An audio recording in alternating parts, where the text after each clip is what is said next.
Trust the profits, it's the formula here, giving you a full field rundown on the graded stakes race known as the Holy Bull Stakes being run at Gulfstream Park. What does that mean in terms of the Derby? It is a Derby prep race, as we know.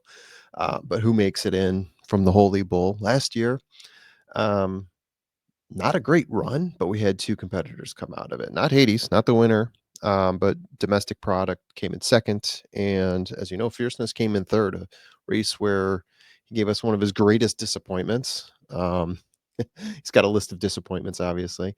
But one thing I do want to point out about the Holy Bull here, right? It is a 8.5 furlong race.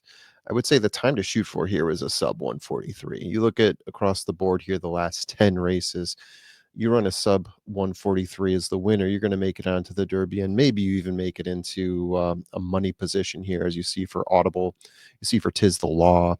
Well, Heyman came in fourth at the Derby in 2016, so obviously you got some Derby success to be had here from the Holy Bull. You even see White Abario in there, who we just saw win the Pegasus. He's a Breeders' Cup Classic winner. Came in 16th at the Derby, ran a 142.80 here a couple of years back for Saffy Joseph Jr. So yeah, I mean, there can be some. You get a fast time here at the Holy Bull. You show yourself. You show yourself in the best light, and you could be doing good things for yourself here on the Derby Trail. Moving along to what we're going to be seeing, I do have to mention, I like this weekend a lot. I like the Holy Bull, the Withers. Sometimes I like the Robert Lewis, but man, it is tough this year. A a 7 horse field for the Holy Bull to be run this February 1st, 265K grade 3 race at Gulfstream. It is 8.5 furlongs on dirt. That is 1 16th mile. As you know, there are 7 horses in this race, and you see some of the good trainers here. Obviously, the one missing is Todd Pletcher. Sometimes he would have a horse here. He had Fierceness here last year. Todd Pletcher barn is just not there this year, it seems. Not ready. Got a couple horses, Tip Top Thomas and Showcase, that haven't seen work out in a while. So you would think that, okay, maybe those horses would be the ones that he would target for this, but they're not here. They're not here. We do have Brad Cox horse in here. Dale Roman's bringing it. D'Angelo's got a horse in here as well. Wilmot, Wilkes. Yeah, Delgado and D'Angelo got the D's covered. Let's move on. Let's start talking about the horses here. Let's not get too bogged down in what's not there. Let's talk about what is there. The first one here is Kinetic Control. Yes, 1 win and 2 second place finishes in 4 lifetime races. Broke his maiden the 4th time out at Churchill Downs, going 8.5 furlongs, gate to wire, not being, but beating, Morlock by 1.5 lengths in that race. Got 6th place before that at Keeneland, going 8.5 furlongs. So he's gone the distance. Went off as a 3-4 favorite in that one, so less than 1-1. Stuck in 6th place, never really progressed, losing to Bracket Buster by 13 lengths in that one. Do want to notice, I'm not sure how this horse is going to run. 4 races, he's really come from the back most races, but the last time out he went gate to wire, ran a 144 in that race. Not smoking, but not bad either. So what's his run style going to be?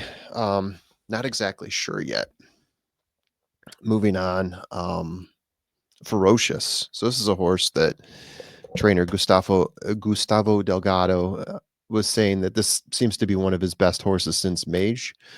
He's been running him some pretty high profile races up to this point too. So you got to think that he's hoping for a big win here, a big, this is my horse type race. 5th place at the Breeders' Cup Juvenile. Started out in 6th, but he got caught in that traffic that was behind Citizen Bull and Gaming. The traffic moved him back a little bit, and he was able to move himself back up to about 5th place, 6 lengths behind Citizen Bull by the end there. Did what he could, but was not part of that early speed trap. Second at the Claiborne Futurity, sitting 2 lengths off the pace there, falling back down the stretch, losing to East Avenue by 5 lengths in that race. East Avenue, a big horse to run against here. No shame in that loss. Second at the Hopeful Stakes. So he's got a number of second place finishes here. This time to Chancer McPatrick by a half a length in that 7 furlong race. And he did win his first race maiden special weight, going 6 furlongs in that one. Got to think that this is a race that Gustavo Delgado's been aiming at for a while with this horse. If he thinks it's special, this is the time to see it. Tappan Street. Not much to say about this horse. Race wise. Brad Cox is the trainer. Louis Saez is the jockey. Into Mischief is the sire, and the dam comes from Tappet. So bloodlines and trainer and jockey and everything really lining up well for this horse. Workouts have been looking pretty good. He's been running 1 minute, 5 furlong workouts. Only race he's been in 7 furlong, 65K maiden special weight at Gulfstream Park. This race, stalking the pace and pushing Bob Moe for a 1 3/4 length victory in that one. Tappan Street, just based on the intangibles here, I think you got to think the Tappan Street is going to be one to consider for being in the mix. Guns loaded. So, uh, 2 wins, 1 second place lifetime, won the 1 mile Mucho Macho Man here at the Gulfstream Park, going gate to wire, beating Treaty of Rome by a neck in that one. He had a good lead in that one. Horses were just watching him run, and Treaty of Rome was starting to close. Ended up coming pretty close to actually getting that one. Guns loaded, eased up for whatever reason. The mile time 1:38. Not outstanding, but maybe just got bored at the end. The concern would be that the distance is maybe a little bit too much for him, and he's more of a one-turn pony here. Before that, 6 furlongs, won a maiden special weight at Churchill, going gate to wire in that one, beating Camp Hale by 2 3/4 lengths for a 109.96 furlong. He's going to have Irad Ortiz on the mount here for this one. Luis Saez was the jockey on the Mucho Macho Man race. So Irad getting up on this gun runner here for Jose D'Angelo. He's not joking. 2 wins in 5 races for He's Not Joking. Kentucky Jockey Club, 8th place finish, having a bumpy start there. Settled in 6th, faded to 8th, 10 lengths back of First Resort in that one. But before that, it was all Woodbine, which means it's all Tapeta. So first place at the Gray Stakes, an 8.5 furlong G3 at Woodbine, starting out in the back, slowly moving up to first by the stretch and closing for a 4-length victory over Day Wolf, a 143.18. Not too bad, but again, it's a different type of surface. So the big question here is, he's mainly a Woodbine horse for the Kentucky Jockey Club. Hadn't run on dirt in a race yet. Can he do it? Can he flip over this time? Josie Carroll, John Velasquez on the mount this time around. So it'll be interesting to see if he can take that next step up in this race. Burning Glory. So 1 win in 3 races. Broke his maiden 3rd time out, going 8 furlongs in that 120K maiden special at Churchill Downs, starting off in 6, gaining to 2nd by the 3/4 mile mark and closing to beat the Warden by a neck. Neck capitalized for mysterious reasons. Dropping a 1:35 mile time in that one. Comparing that to the Mucho Macho Man that was a 1:38. You can see why I called that out as being rather meh. Second place in 8.5 furlong maiden special at CD, starting out in 9th, so way back the pack. We're talking about a deep closer here. Slowly moving up to second place by the stretch, but losing out to Whiskey Shot by 1.5 lengths in that one. You can go the distance. Seems like this is a horse that wants the distance. He's a closer.